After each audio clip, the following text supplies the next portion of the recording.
UK വിറപ്പിക്കുകയാണ് Chandra കൊടുങ്കാറ്റ്.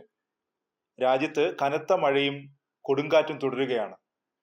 ഇംഗ്ലണ്ടിൽ മാത്രം 200-ലധികം പ്രളയ മുന്നറിയിപ്പ് നൽകിയെന്നാണ് മാധ്യമ റിപ്പോർട്ടുകൾ.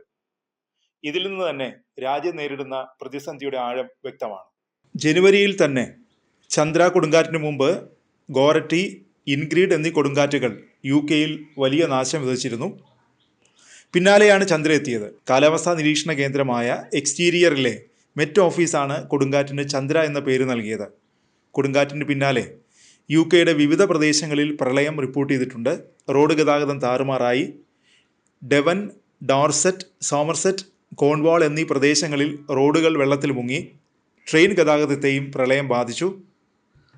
സ്കോട്ട്ലൻഡ്, വടക്കൻ ഇംഗ്ലണ്ട് എന്നിവിടങ്ങളിൽ മഞ്ഞുവീഴ്ചയും റിപ്പോർട്ട് ചെയ്തു. കൊടുങ്കാറ്റിലും കനത്ത മഴയിലും ജനജീവിതം സ്തംഭിച്ചു. മണിക്കൂറിൽ 75 കിലോമീറ്റർ വേഗതയിലാണ് കാറ്റ് വീശിയത്. അതിനൊപ്പം കനത്ത മഴയും നാശം വിതച്ചു. മഞ്ഞുവീഴ്ച കൂടിയതോടെ രാജ്യം അതീവ ജാഗ്രതയിലാണ്. തെക്കു പടിഞ്ഞാറൻ ഇംഗ്ലണ്ടിലെ ഡെവൻ ഉൾപ്പെടെയുള്ള മേഖലകളിൽ നദികൾ കരകവിഞ്ഞൊഴുകുന്നു. പലയിടത്തും വെള്ളക്കെട്ട് രൂപപ്പെട്ടു. വെള്ളക്കെട്ടിൽ വാഹനങ്ങൾ കുടുങ്ങിയെന്ന് മാധ്യമ റിപ്പോർട്ടുകൾ പറയുന്നു. സോമർസെറ്റിൽ 50ഓളം വീടുകൾ വെള്ളത്തിൽ മുങ്ങി. പ്രദേശം ഇപ്പോഴും വെള്ളപ്പൊക്ക ഭീഷണിയിലാണ്. മേഖലയിൽ സ്കൂളുകൾക്ക് അവധി പ്രഖ്യാപിച്ചിട്ടുണ്ട്. വെയിൽസിലും സ്കോട്ട്ലൻഡിലും പ്രളയ മുന്നറിയിപ്പ് തുടരുകയാണ്.